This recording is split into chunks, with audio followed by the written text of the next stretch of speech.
Se você está com a tua Bíblia, abra comigo na primeira carta do apóstolo Pedro. Eu estou estudando esta carta com vocês e ainda continuo no capítulo 1. Vou ler com vocês dos versículos 13 até o 19, apenas alguns versículos. Semana retrasada eu comecei a estudar com vocês. Eu quero continuar aqui. Tem uma mensagem maravilhosa que o apóstolo Pedro, na verdade, envia aos judeus que estavam, ele chama de forasteiros, eram exilados, fugitivos, né, que estavam sofrendo grande pressão e perseguição, e peregrinos, né, ele usa essa palavra também, que na verdade isso se aplica a nós, porque peregrinos, somos como peregrinos aqui nessa terra, estamos de passagem, né, só por algum tempo, é por um breve tempo, na verdade. Eu estava pensando nisso esses dias.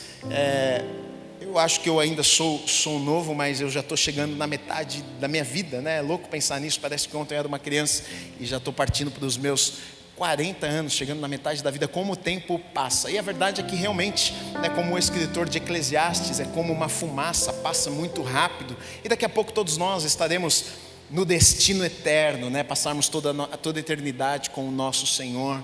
E somos, assim como eles, também peregrinos, né? Então tem muitas coisas que, da mesma forma que falou com eles, fala conosco também. Então quero ler com vocês 1 Pedro capítulo 1 dos versículos 13 a 19, que diz assim: por isso, preparando o seu entendimento, sejam sóbrios e esperem inteiramente na graça que lhes está sendo trazida na revelação de Jesus Cristo.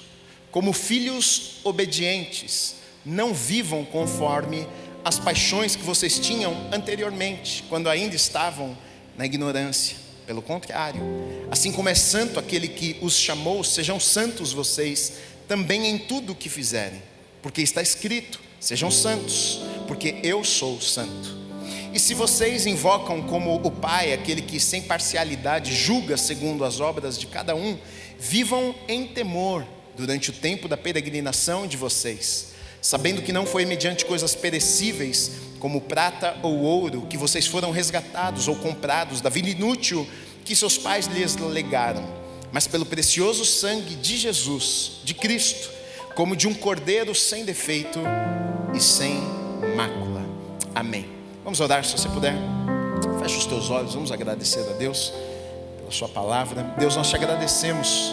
Tua palavra é maravilhosa, tua palavra é poderosa, é como uma espada afiada que divide alma e espírito. E nessa noite nós oramos e pedimos que mais uma vez a tua palavra encontre os nossos corações, traga a revelação da tua palavra. Nós não queremos apenas adquirir mais conhecimento e sairmos da mesma forma que chegamos aqui, mas nós queremos ter revelação da tua palavra, entendermos, recebermos nos nossos corações aquilo que o Senhor tem para falar conosco nesta noite. Eu oro e peço que a unção do teu Espírito que ensina esteja neste lugar sobre as nossas vidas. A tua unção que capacita esteja sobre a minha vida, me capacitando para que eu consiga transmitir tudo aquilo que o Senhor deseja falar aos nossos corações nesta noite. Eu te agradeço em nome do Senhor Jesus Cristo. Amém e amém. Você pode aplaudir a Jesus aí mais uma vez. Diga assim: eu sou diferente. Eu sou diferente. Mais uma vez para você decorar: eu sou diferente. Vira para a pessoa que está do teu lado e diga assim para ela: você é diferente. Cuidado que isso dá briga. Se olhar para a pessoa que está, você é diferente. Diferente é você, ó. Seu diferente. É sobre isso que o apóstolo Pedro vai falar, ou vai tratar nestes versículos que nós lemos aqui.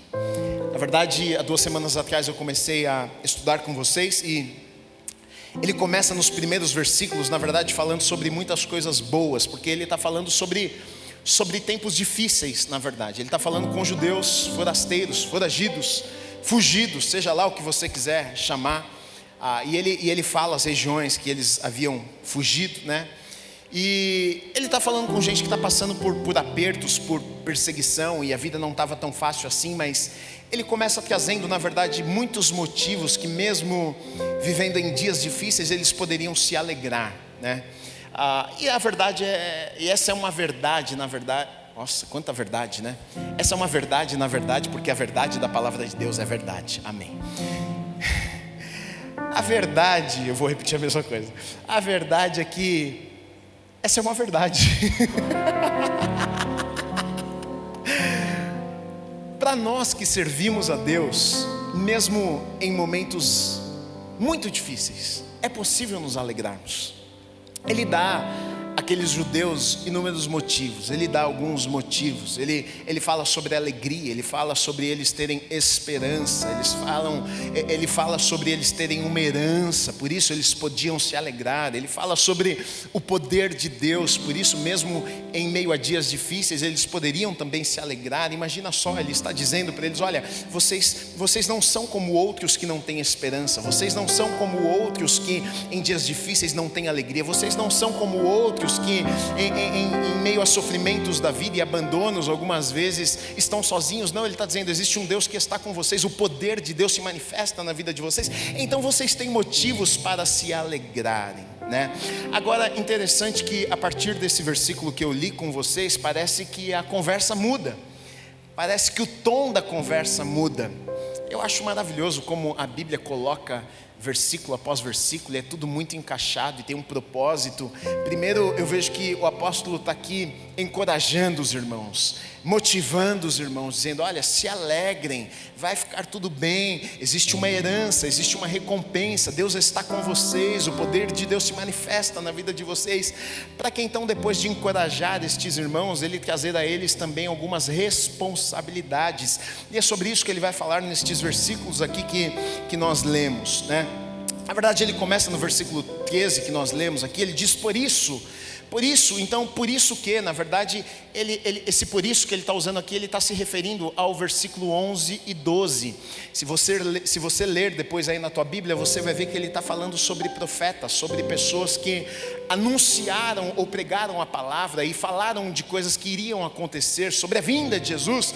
Então ele está dizendo, eles profetizaram, eles avisaram que chegaria a nós, né? Mais ou menos isso que ele está dizendo ali. Vocês agora receberam, né? Vocês agora vivem num tempo diferente do que aqueles profetas viviam, onde eles anunciavam o Messias, mas na verdade agora o Messias já veio. Vocês vivem nesse tempo da graça, capacitados, empoderados pelo Espírito Santo de Deus. E aí então ele diz: por isso, por conta destas coisas, vocês precisam fazer algumas coisas. E ele diz: vocês precisam preparar o entendimento de vocês, vocês precisam ser sóbrios, vocês precisam esperar inteiramente na graça que lhes está sendo trazida na revelação de Jesus Cristo.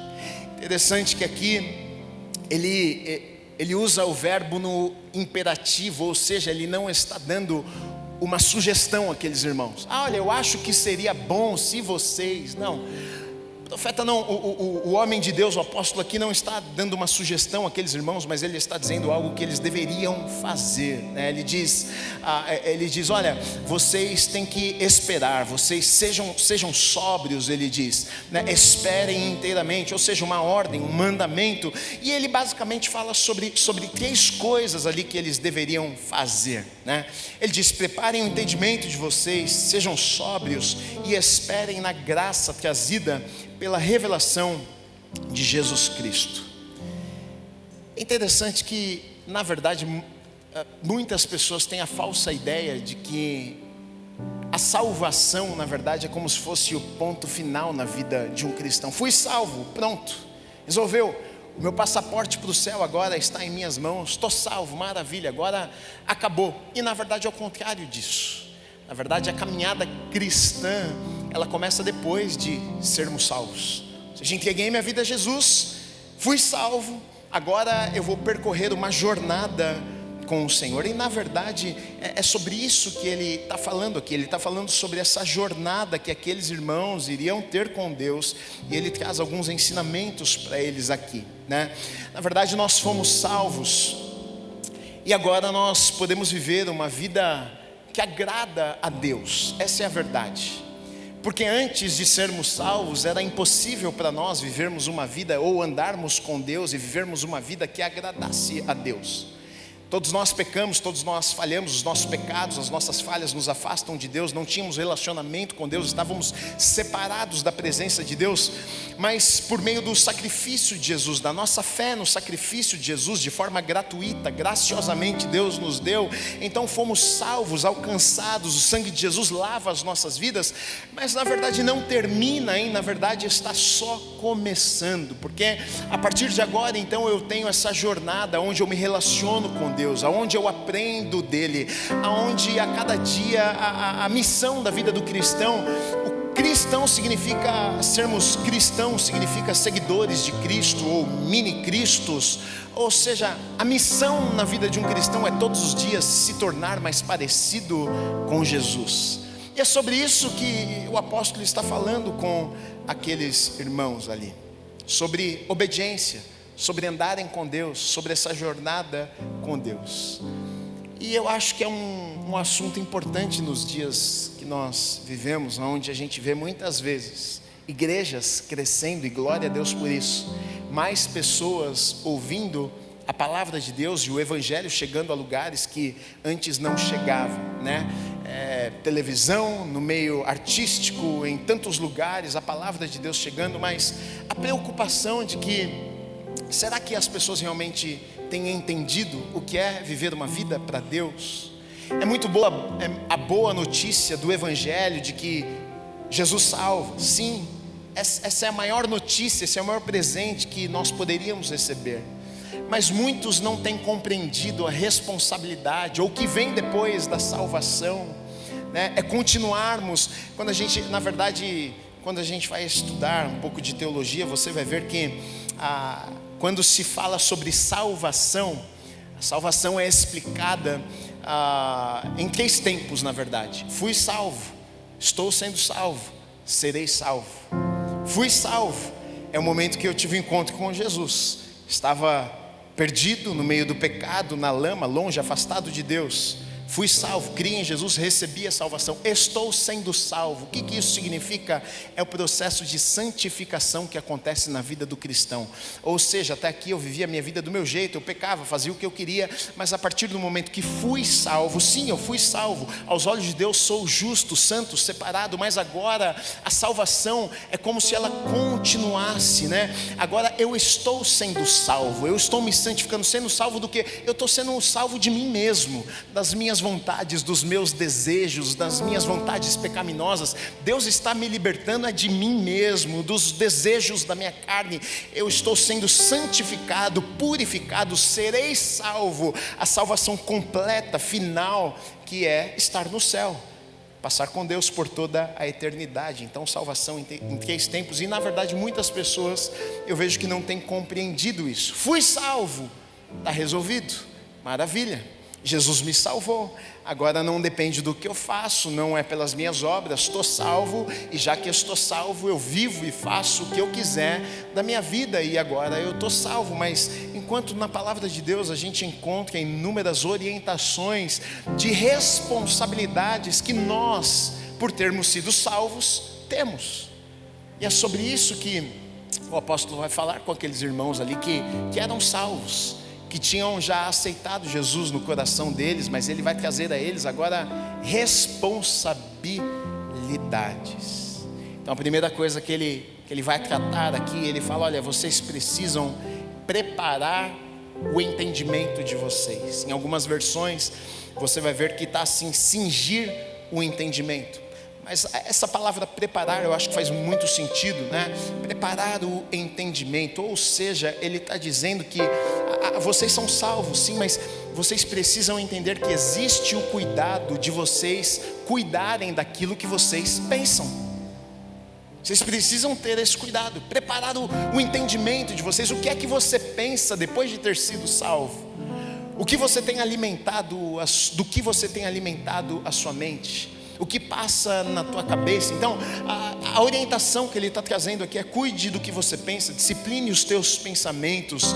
você precisa ter foco, você precisa prestar atenção. Você não pode ser uma pessoa que vive sem prestar atenção em nada e faz qualquer tipo de coisa. Não, a partir do momento que agora eu sou salvo, eu vivo com Deus, mas eu preciso preparar o meu entendimento, eu preciso prestar atenção, medir as minhas escolhas, pensar nas minhas escolhas, pensar nas minhas decisões. Agora eu não posso mais agir de forma inconsequente, fazer as coisas sem pensar. Não, eu coloco numa balança agora, eu peso, será que isso é de Deus para mim ou não? Será que isso aqui vai agradar o coração de Deus ou não? Será que fazendo isto aqui, eu vou fugir dos caminhos que o Senhor tem para a minha vida ou não? Prepare o entendimento, que muitas vezes, na verdade, porque quando uma pessoa ainda não teve um encontro com Deus, geralmente ela não está pensando nestas coisas. Ela não está colocando na balança, será que isso aqui vai agradar a Deus ou não? Será que se eu fizer isso aqui Deus vai ficar... Não, ela não está. Agora ele está dizendo, é para vocês, a conversa que vocês preparem o entendimento. Prestem atenção no que vocês pensam, do que vocês têm alimentado a mente de vocês. Eu já preguei sobre isso, o cuidado que nós temos que ter com aquilo que nós pensamos. O escritor de Provérbios vai dizer que aquilo que o homem pensa, da maneira que o homem pensa, assim ele é. Ou seja, você é resultado, você é fruto daquilo que você pensa. Às vezes a gente não presta tanto atenção e a gente permite que qualquer tipo de pensamento venha à nossa mente. Às vezes um pensamento vir à nossa mente é inevitável, mas a escolha de deixar aquele pensamento na nossa mente, isso nós podemos escolher. Tem pensamentos que vêm porque você bateu o olho em alguma coisa, você viu uma propaganda, você viu uma notícia e algum pensamento, por exemplo, vem à sua mente. Isso é inevitável. Agora a escolha de deixar aquele pensamento ali, de continuar pensando naquilo ali, é minha e é sua. Então o cuidado com aquilo que nós alimentamos a nossa mente, ele está dizendo, olha, vocês precisam cingir, preparar o entendimento de vocês, o que é que vocês têm pensado. E depois ele segue dizendo, vocês precisam também ser sóbrios. Ser sóbrio é basicamente não ser louco, não estar fora de si, né? Uma pessoa que não está sóbria, por exemplo, ela faz coisas que não deveria fazer, certo? A pessoa não está sóbria, está louca, ela faz coisas que não deveria fazer. Ela não mede as consequências dos atos que ela está tendo. Ela não está pensando, ela não está preocupada, ela não está medindo as consequências, porque ela não está sóbria. Ela não está pensando com clareza. Ela está confusa em seus pensamentos. Ela não toma decisões pensadas e assertivas. Ela toma decisões baseadas nas emoções do momento, e ela está ali naquele momento, e ela toma decisões baseadas no que ela está sentindo ali.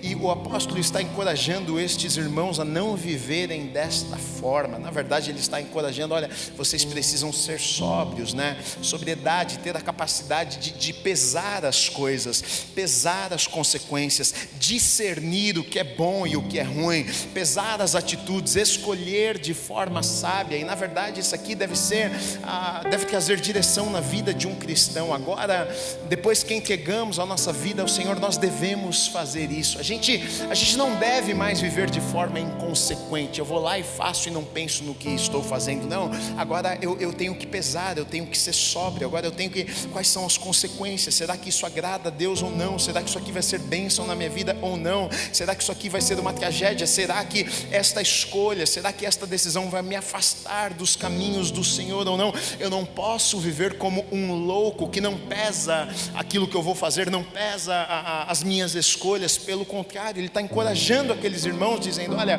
vocês precisam ser sóbrios, pensar, pesar, escolher direito, orar, colocar na balança. Diferente muitas vezes da maneira que o mundo vive. O mundo vive de que maneira? Eu faço o que me dá na telha, eu faço o que tenho vontade de fazer, eu faço e muitas vezes só penso depois que já fiz. Ele está dizendo, nós precisamos ser sóbrios. a gente precisa pesar, a gente precisa pensar, a gente precisa colocar na balança, a gente precisa escolher de maneira sábia. A gente não faz qualquer coisa. É sobre isso que ele está tratando aqui com aqueles irmãos. Ele também fala sobre esperança, né? Porque ele fala sobre esperar aqui. Esperem, ele diz, pela completa confiança. Esperosamente é o significado aqui da palavra, né? Completa confiança, esperançosamente. Ele está falando aqui, na verdade, sobre algo futuro, porque ele fala sobre revelação de Cristo Jesus. Ele está falando sobre o final dos tempos aqui. Por que ele está entrando de novo nesse assunto? Porque eu penso que ele entende o que os irmãos estavam vivendo. Então é como se ele estivesse dizendo assim: olha, eu sei que vai ter escolhas que vocês vão precisar tomar, que talvez tragam consequências para vocês. Eu sei que servir a Deus, eu sei que escolher os caminhos de Deus talvez vai ter momentos que isso vai trazer certas consequências, e talvez não tão boas assim, ainda mais no tempo que eles viviam de perseguição. Mas ele fala sobre uma esperança na revelação de Cristo Jesus. Ele está falando: olha, mas na verdade vocês precisam ter esperança. Por que ele está falando sobre isso mais uma vez? Ele quer que aqueles irmãos entendessem que não era o fim, não terminava ali. Por mais que uma decisão correta diante de Deus me causasse algum tipo de problema, eu mesmo assim podia ter esperança. Por quê? Porque eu creio. Ele está dizendo para aqueles irmãos: vocês precisam crer que existe uma esperança que vai ser, vocês precisam esperar, porque a revelação de Jesus Cristo, ou seja, Jesus vai voltar, Ele vai vir, e por isso vocês podem esperar e terem esperança. Versículo 14, ele diz assim: como filhos obedientes, não vivam conforme as paixões que vocês tinham anteriormente, quando ainda estavam na ignorância. Aqui ele entra ainda mais nesse assunto sobre sermos diferentes, sobre serem diferentes. Ele está dizendo: olha, vocês não são loucos, vocês são sóbrios. Vocês precisam preparar o entendimento, vocês precisam medir o que vocês pensam. E agora ele vai de alguma forma falar para aqueles irmãos que eles não deveriam se portar como as outras pessoas se portavam. E talvez esse seja um assunto difícil nos dias de hoje, porque, como eu disse antes, às vezes a gente tem a falsa ideia de que a gente pode estar em um lugar como esse, nos relacionarmos com Deus e nada mudar nas nossas vidas. O apóstolo Pedro está dizendo que não deve ser assim. Está dizendo: olha, como filhos obedientes, não vivam conforme as paixões que vocês tinham anteriormente, quando ainda estavam na ignorância. Vocês não devem viver como vocês viviam antes. Ou seja, o que é que ele está dizendo? A sua vida precisa mudar. Sua vida precisa mudar. Ele não está dizendo: não, fica tranquilo, você chegou, você foi salvo. E é o que muitas vezes a gente acaba ouvindo de Jesus: mas está tranquilo, continua fazendo o que você faz, continua vivendo o que você vive, continua falando do jeito que você fala, continua agindo do jeito que você está tudo certo. Não, ele vai dizer o contrário disso. Ele está dizendo: olha, antes você vivia de um jeito, não viva mais do jeito que você vivia antes. Agora você teve um encontro com Deus, e esse encontro com Deus, o resultado disso é transformação de vida. Transformação de vida. Você não vive mais da mesma maneira que você vivia antes. Na verdade, tanto Pedro quanto Paulo vão falar muito sobre essa questão da vida cristã, né? Como que um cristão deve se portar, como que um cristão deve se comportar. Mensagem que talvez nos dias de hoje não agrade tantas as pessoas, mas é a verdade da palavra de Deus, né? Por exemplo, Efésios, eu preguei Efésios já, capítulo 2, versículos 1 a 4, aqui é o apóstolo Paulo aos Efésios dizendo o seguinte: ele lhes deu vida quando vocês estavam mortos em suas transgressões e pecados, nos quais vocês andaram no outro tempo, segundo o curso deste mundo, segundo o príncipe da potestade do ar, do espírito que agora atua nos filhos da desobediência. Entre eles também nós todos andamos no passado, segundo as inclinações da nossa carne, fazendo a vontade da carne e dos pensamentos, e éramos por natureza filhos da ira, como também os demais. Mas Deus, sendo rico em misericórdia, por causa do grande amor com que nos amou, e estando nós mortos em nossas transgressões, nos deu vida juntamente com Cristo. Pela graça vocês são salvos. Ele diz: olha, vocês eram como filhos da da desobediência. Na verdade, tanto o apóstolo Paulo como o apóstolo Pedro aqui está chamando a igreja, aqueles que são cristãos, a viverem uma vida diferente. Na verdade, eles estão falando sobre algo que é possível, que antes não era possível. Ele está dizendo agora é possível. Antes nós éramos filhos da desobediência, mas agora não mais. Tanto que o apóstolo Pedro fala sobre filhos da obediência. Vocês são filhos da obediência. Nós fomos chamados para vivermos uma vida diferente. Diga amém. É claro que não dá para citar a lista aqui de tudo o que a gente precisa de ser diferente, porque nas cartas de Paulo e você vai encontrar inúmeras orientações para os cristãos. Mas eu preciso entender que quando eu entrego a minha vida a Jesus, tudo muda. Tudo muda. Antes eu mentia, agora eu não minto mais. Antes eu, não sou eu, tá?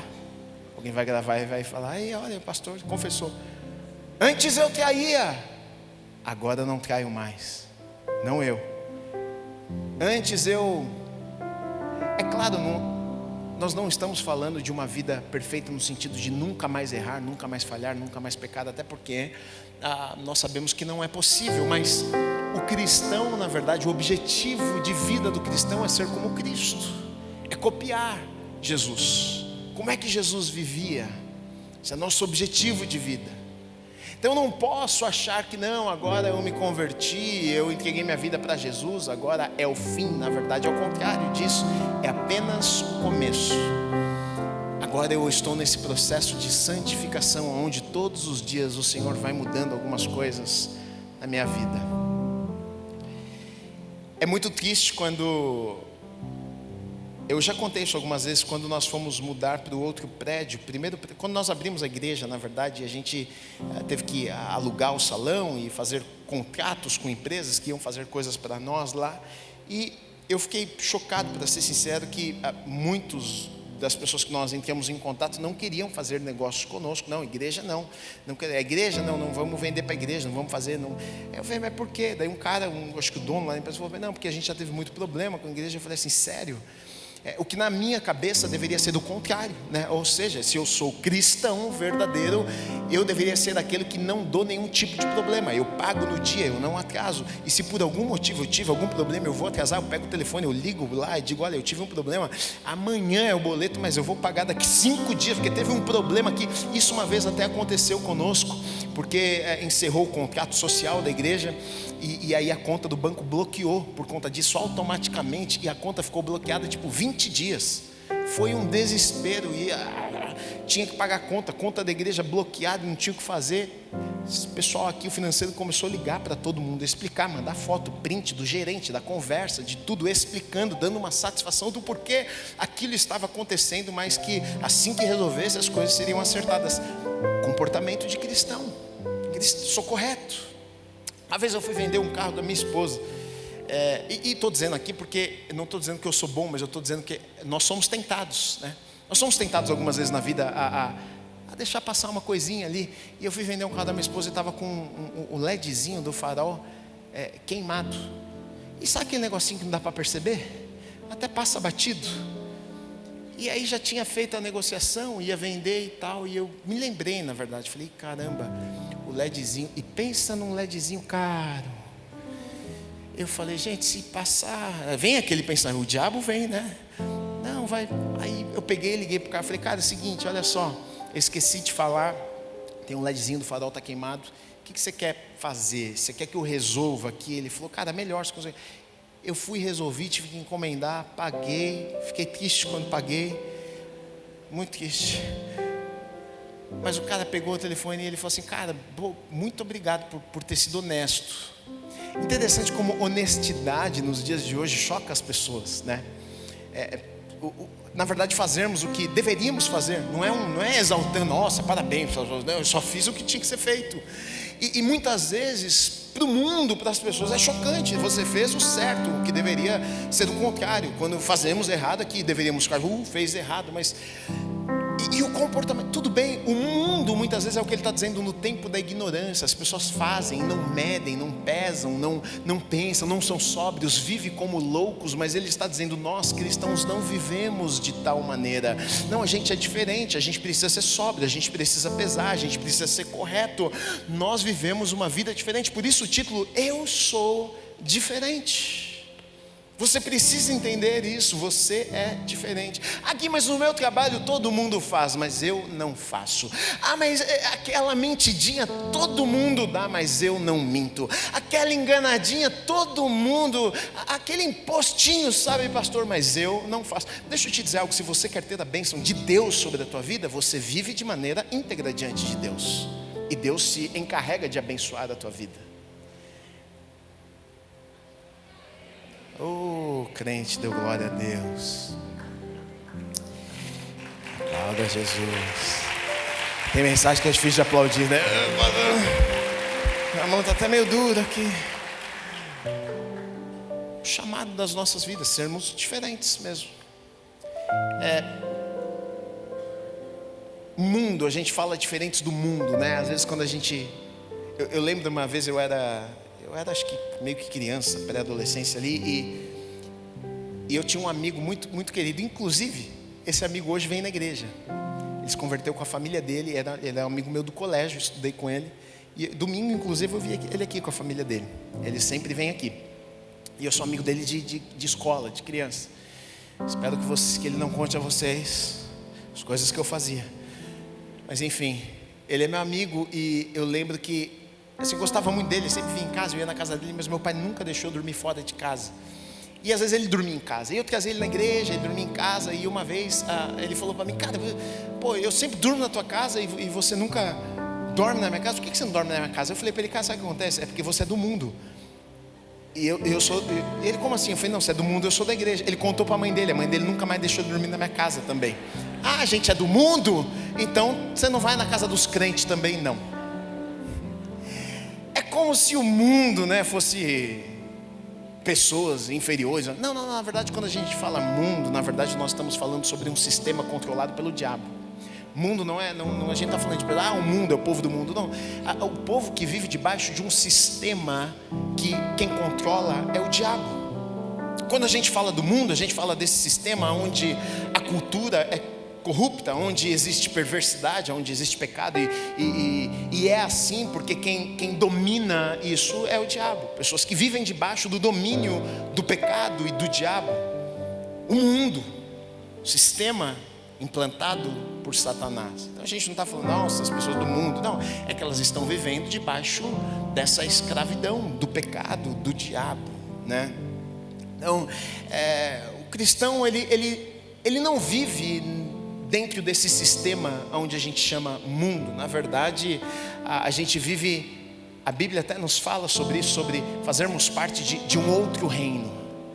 Nós não estamos debaixo do sistema do mundo, ou seja, não é o mundo que dita, ou orienta, ou diz para mim o que eu devo e o que eu não devo fazer, mas é a palavra de Deus que me orienta, que diz para mim o que eu devo e o que eu não devo fazer. Ou seja, o que talvez seja normal para um mundo, sistema, onde as pessoas estão ali vivendo debaixo daquele sistema, o que é normal para elas, para nós muitas vezes não é normal, não tem que ser normal. Por quê? Porque na verdade o sistema que rege, que orienta as nossas vidas, não é o sistema lá de fora, mas é o sistema que nós encontramos na palavra de Deus. Devo fazer? Deixa eu ver na palavra de Deus. Devo agir assim? Deixa eu olhar para a palavra de Deus. Não, Gui, mas é normal. Mas a pergunta é normal para quem? Para o mundo? Pode até ser. Não, lá no trabalho todo mundo trata assim. Na faculdade todo mundo pensa assim. Mas nós não estamos debaixo desse sistema. A nossa vida está firmada, pautada na palavra de Deus. A Bíblia é nossa regra de fé. Às vezes as pessoas vêm para mim, pastor, o que você acha? Me dá um conselho. O que você acha sobre isso?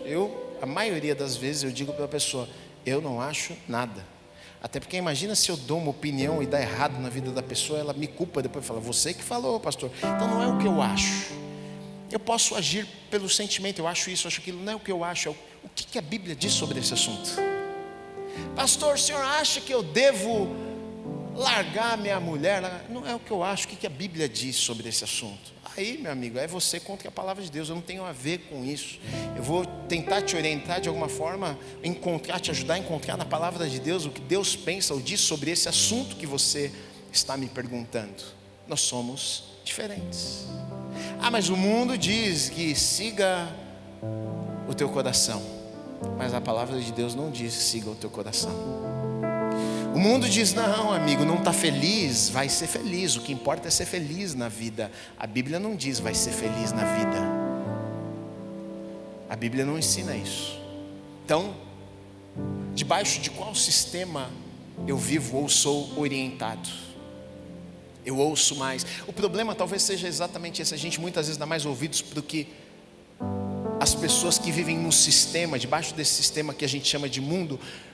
A gente está mais preocupado com o que elas pensam, com o que elas falam, do que se preocupar com olharmos para a palavra de Deus e analisarmos o que é que Deus pensa sobre esse assunto aqui. Pastor, eu durmo com a minha namorada. Isso é a coisa mais normal do mundo, não é verdade? É normal, super normal. Eu convivo com gente que namora 3 dias, dormindo junto, todo mundo. É na casa do pai, da mãe, é a coisa mais normal do mundo para o mundo. A questão vai para a Bíblia. E você vai ver se na Bíblia isso é normal. Metade agora falou, Jesus, pastor, essa podia ter passado. Essa podia ter passado, eu sei. Aleluia. Alguns estão repreendendo, está amarrado, pastor. Outros estão dando aleluia. A questão não é o que o pastor acha, a questão não é, pastor, você já puxou. A questão é o que a Bíblia. Sabe o que eu acho? Às vezes, a gente lê pouco, até porque no fundo, porque nós temos, se você se converteu, você tem o Espírito Santo de Deus habitando dentro de você. E aí lá dentro de você, você sabe o que é certo e o que é errado. Só que tem vezes que você não vai na palavra de Deus, porque na verdade você já sabe que está errado, você não quer encontrar ali que você está errado, porque aí vai ser pior ainda, e você vai ter convicção, eu estou errado mesmo. Ou seja, eu escolhi viver no erro. E é duro demais nós reconhecermos isso. É mais fácil, mas é o que ele diz, no tempo da ignorância, ou seja, vocês ainda não entendiam estas coisas. Mas nós não vivemos mais no tempo da ignorância. Sabe por quê? Porque exatamente como eu disse, nós temos o Espírito Santo de Deus, que tem a função de nos ensinar, de falar conosco, de revelar a palavra de Deus aos nossos corações. Então o Espírito Santo de Deus começa a te incomodar. O que era extremamente normal, e é claro, no tempo da ignorância, o que era comum para você, tranquilo, você fazia, e estava tudo bem. De repente, aquilo parece que está incomodando um pouco, e daqui a pouco está incomodando muito, e daqui a pouco chega ao ponto que você diz, será que eu estou errado nisso aqui? E aí quando você vai buscar, você vai orar, você vai ler a palavra de Deus, você entende, puxa, realmente eu acho que isso aqui não agrada a Deus. E aí o Espírito Santo de Deus te fortalece para você mudar aquilo ali na tua vida. Ele te empodera, Ele te dá poder para você vencer aquela tentação, aquela vontade da sua carne que você tinha, você fazia aquelas coisas. Agora você vive uma vida diferente. O chamado para o cristão, ele vai dizer no versículo 15, pelo contrário, assim como é santo aquele que nos chamou, sejam santos vocês também, em tudo. Eu acho interessante como a Bíblia ela faz questão de dar detalhes, né? Não são em alguma, porque tem gente que é santo em algumas coisas, mas não em tudo. Não, pastor, eu nessa área aqui eu estou santo, mas na área financeira eu não estou muito santo. Ele está dizendo em tudo. Sejam santos vocês também em tudo que fizerem, todas as coisas, porque está escrito, sejam santos porque eu sou santo. Sejam santos em tudo, é o chamado, é a orientação, é a ordem que ele vai dizer, vai dar àqueles irmãos, e também é para as nossas vidas. E santo, a palavra santo, às vezes a gente tem uma falsa ideia, porque santo para a gente, sei lá, lembra do desenho, do filme, o santo às vezes remete a nós a alguém sem erro, alguém perfeito, né? Ou seja, então ser santo é ser sem defeito, é ser, não ter pecado nunca na vida. Eu sou perfeito, eu vivo de maneira perfeita, eu nunca erro. Não, isso não é ser santo. Santo é separado, ou seja, eu sou santo, separado para Deus. Eu escolhi viver a minha vida separada para Deus, em todas as áreas da minha vida, separado para Deus. Na minha vida sentimental, separado para Deus. No meu trabalho, separado para Deus. Com as minhas finanças, separado para Deus. Ou seja, tudo que eu tenho, tudo que eu sou separado, eu entrego a Deus. E aqui, santos, separado para Deus não é separado do mundo. Algumas pessoas pensam, e tanto que tem crente que fica louco, porque pensa, já que eu sou separado para Deus, então eu tenho que me afastar do mundo. Mas é impossível você se afastar do mundo. No seu trabalho tem gente do mundo, na sua família tem gente do mundo. Não é separado do mundo, mas separado para Deus. E é possível, sim. Ou seja, é possível você estar no mundo, mas ser separado para Deus. É possível você estar em um ambiente onde o sistema que rege aquele lugar seja mundano, mas mesmo assim você ser naquele lugar separado para Deus. Na Idade Média, essa ideia de separado foi tão forte que foi dali onde surgiram, por exemplo, até os conventos. Então, onde a ideia da pessoa, onde já que eu vou me separar para Deus, eu tenho que me separar do mundo. Então as pessoas se trancavam, porque se eu vou ser santo, se eu vou ser separado para Deus, eu não posso de forma alguma mais ter contato com o mundo. Eu não posso ter contato com uma pessoa, por exemplo, impura, porque agora eu sou puro. Mas na verdade Jesus fala totalmente o contrário disso. O que é que Jesus ensina? Jesus diz, vocês têm que ser sal, luz do mundo. Ou seja, vocês têm que salgar, vocês têm que ser diferentes. É no mundo, não é sair do mundo, mas é serem diferentes lá no mundo, serem luz para aqueles que vivem nas trevas, serem sal, temperar para aqueles que vivem uma vida sem tempero, ou seja, sermos diferentes no mundo corrupto. Parece ser difícil demais, mas o que o apóstolo está dizendo aqui é que é possível vocês serem diferentes, é possível vocês fazerem a diferença. Eu fico imaginando, imagina só a diferença, porque as igrejas têm crescido, não sei se você tem percebido, mas igrejas, acho que antes não tinham talvez tantas igrejas grandes e crescendo, e pessoas chegando. Eu fico pensando, imagina só se todo crente que sentasse na cadeira da igreja fosse crente de verdade, o impacto que isso não causaria lá fora no mundo. Imagina os crentes lá no serviço, sendo sal, sendo luz.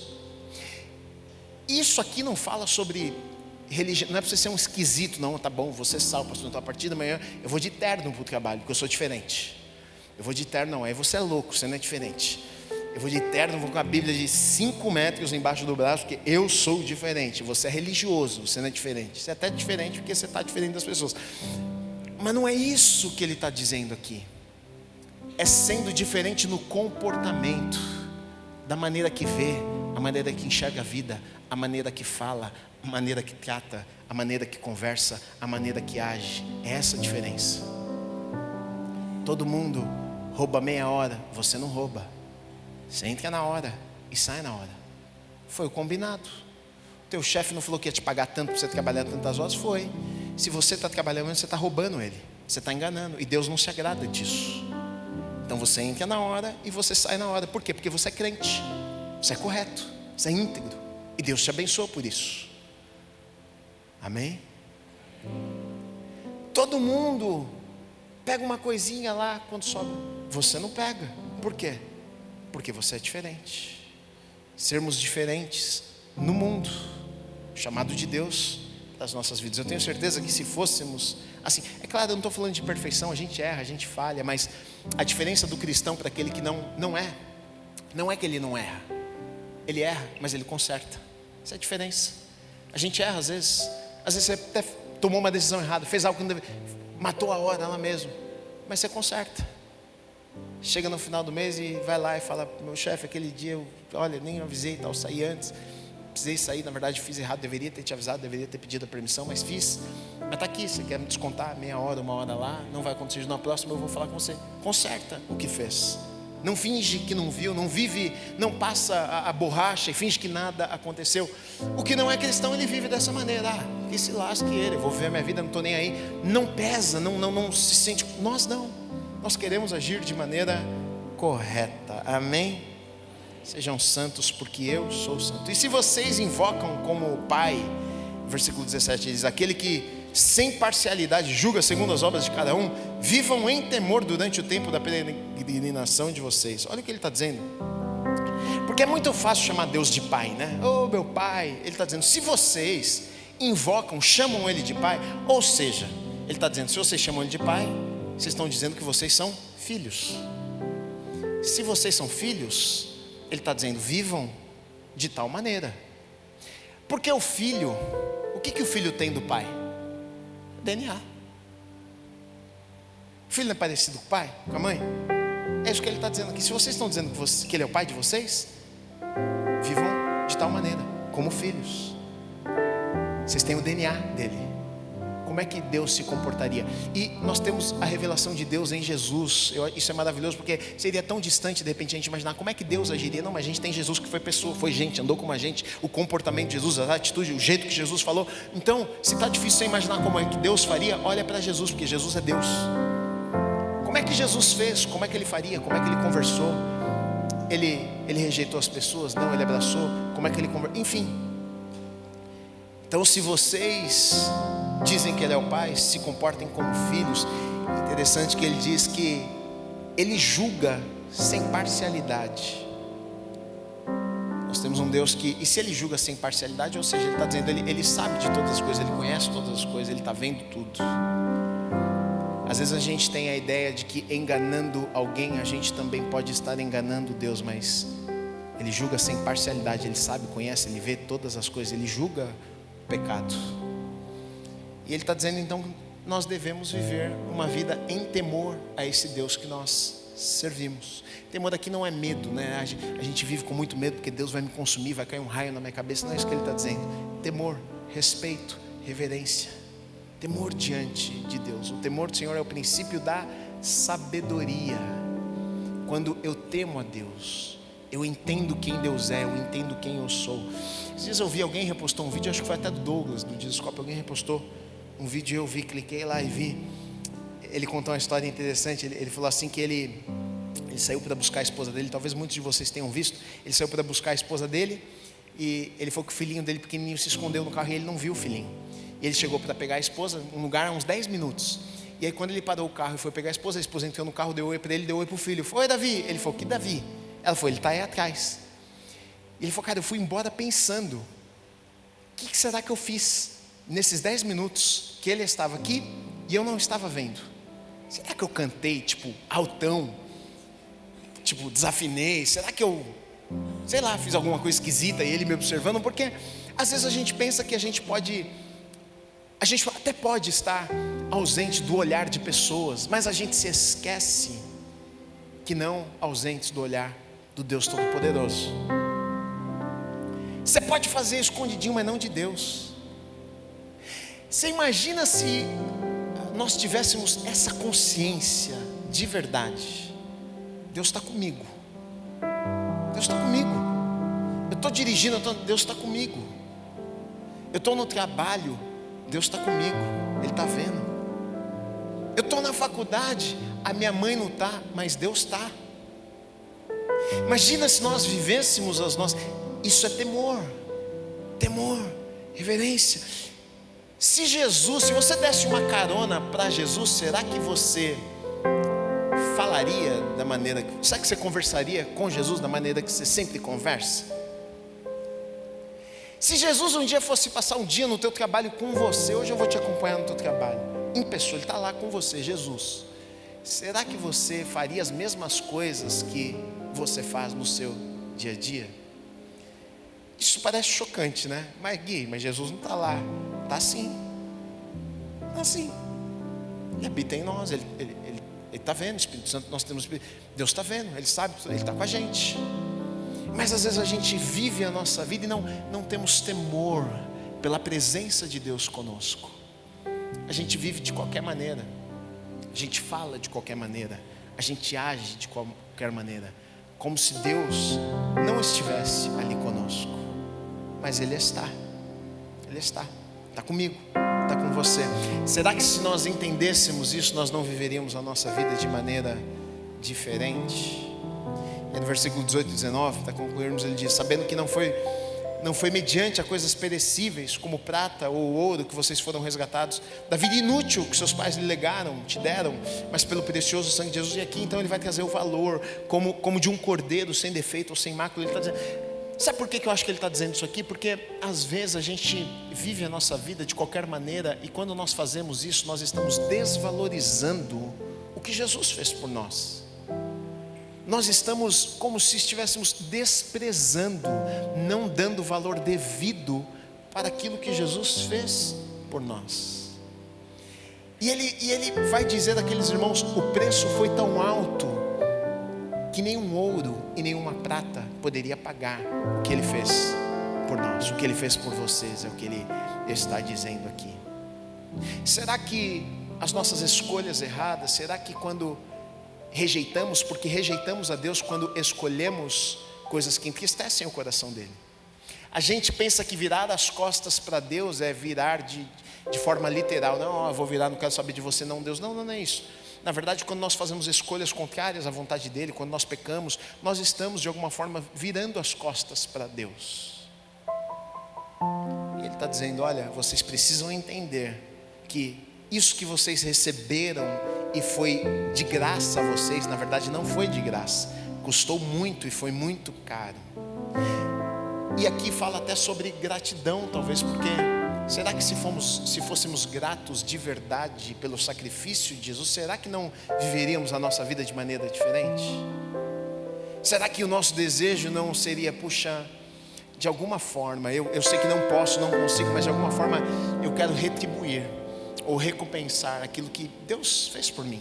É claro que seria impossível, não tem como, mas será que se eu entendesse de verdade, será que eu não diria: meu Deus, eu quero viver todos os dias, sabe, para de alguma forma tentar recompensar ou devolver esse amor com o qual Deus me amou. E é sobre isso que o apóstolo Pedro vai tratar e vai falar com aqueles irmãos.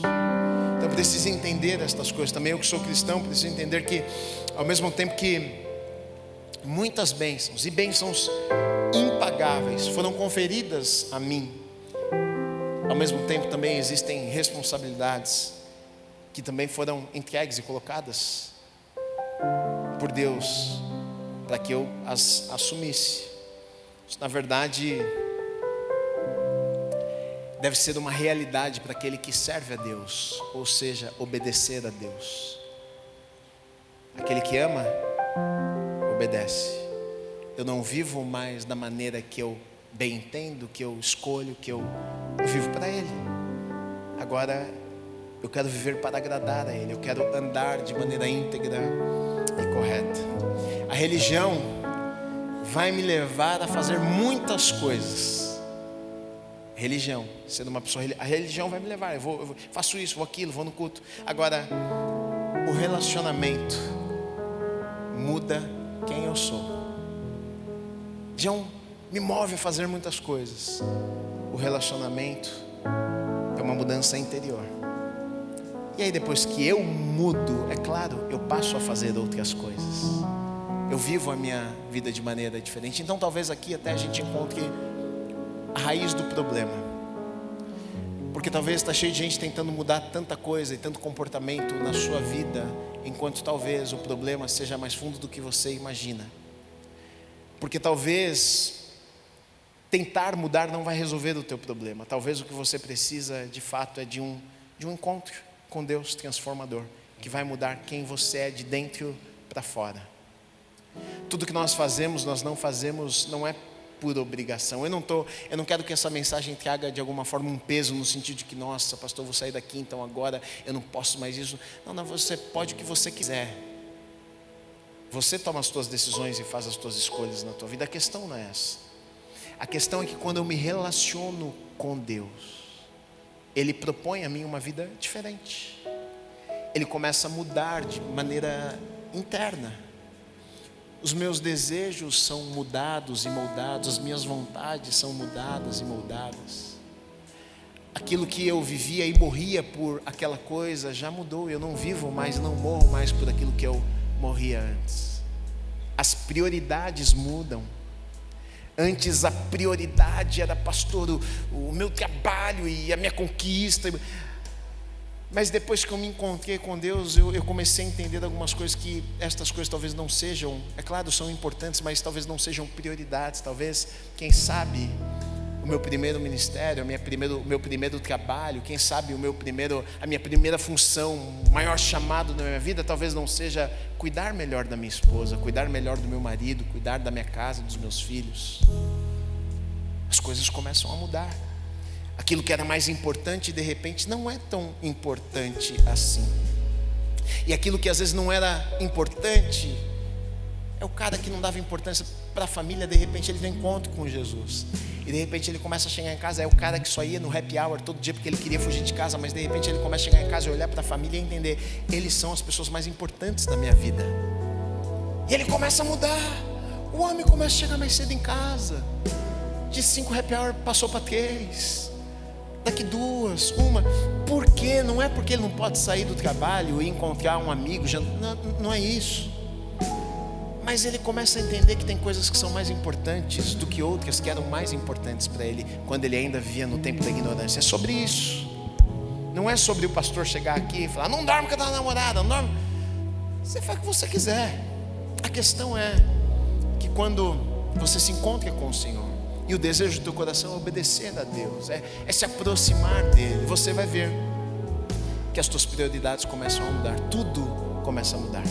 Você começa a olhar a vida de uma maneira diferente. Você começa a enxergar pessoas de uma maneira diferente.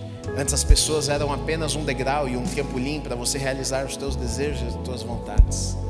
Agora você olha já pessoas como família, como irmão, como alguém que precisa também da graça, da misericórdia de Deus, como alguém que de repente você pode ajudar, você pode servir. O nosso olhar, a nossa atitude, o nosso comportamento muda por completo quando nós andamos com Deus. Então a questão, e aqui eu deixo para você como um termômetro, se nada na tua vida tem mudado, o problema não é que você está fazendo pouca força. Talvez o problema é que você está muito longe de Jesus. Porque talvez se você estivesse mais perto de Jesus, talvez você já estaria agindo diferente. Talvez você já teria mudado algumas coisas que talvez você está fazendo tanta força para mudar e não está conseguindo. O meu chamado para você nessa noite, a minha oração, o meu convite para você nessa noite, não é faça força aí e deixe de fazer aquilo que você está fazendo. Não.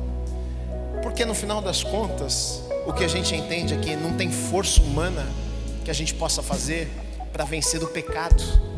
Faz parte da nossa natureza humana caída, mas como eu disse, agora se somos filhos, somos da família, temos DNA, ou seja, agora nós temos uma nova característica vivendo, habitando em nós, que é a de Cristo em nós, um novo DNA.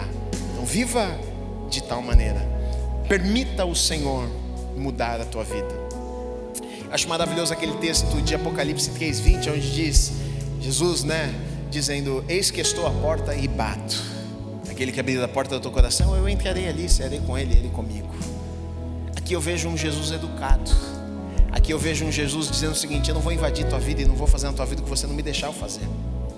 Ou seja, permita, tem áreas da tua vida que você vai precisar dizer, Jesus, olha, eu estou convidando, eu não estou conseguindo, vem cá, me ajuda nisso, sabe? Eu tenho agido dessa maneira aqui, eu não quero agir, mas eu não tenho tido forças. Aquele pecado de estimação, olha, eu sei que está errado, mas eu vou, repito, Jesus, não tenho forças. Convida Jesus para entrar lá nesse lugar da tua vida. Convida Jesus, porque quando ele entra, ele organiza a casa. Estou à porta e bato, aquele que abrir a porta, eu entrarei e cearei com ele. Ele vai entrar e vai fazer parte. Ele vai entrar e vai organizar. Ele vai entrar e vai fazer parte de todas as áreas da tua vida. Se esse é o desejo do teu coração, faça isso. Não deixe para amanhã aquilo que você pode fazer hoje. Esse é o convite de Deus para a tua vida. Viva uma vida diferente. Repita mais uma vez antes de nós irmos embora. Eu sou diferente.